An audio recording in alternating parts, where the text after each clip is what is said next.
নির্বাচনে ঢাকা জেলার ৫টি আসনে কালো টাকার দৌরাত্ম্য, অবৈধ অস্ত্রসহ নানা হুমকির অভিযোগ করলেন জামায়াত সহ স্বতন্ত্র প্রার্থীরা।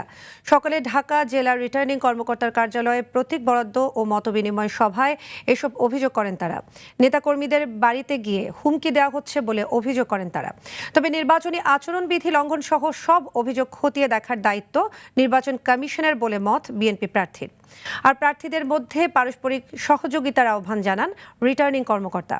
ঢাকা জেলার ৫টি আসনে ৩২ জন প্রার্থীর মাঝে প্রতীক বরাদ্দ দেন জেলার রিটার্নিং কর্মকর্তা।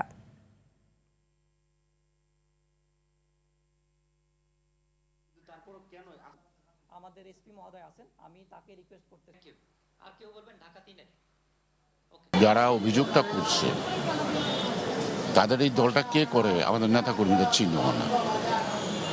শুনি খালি যে রাত্রিবেলা বোরখা করে মেয়েরা ঢোকে, কোরআন শরীফ নিয়ে ঢোকে, এটা সেটা শুনি, কিন্তু এটা আইন শৃঙ্খলা পরিস্থিতি তারা দেখবে।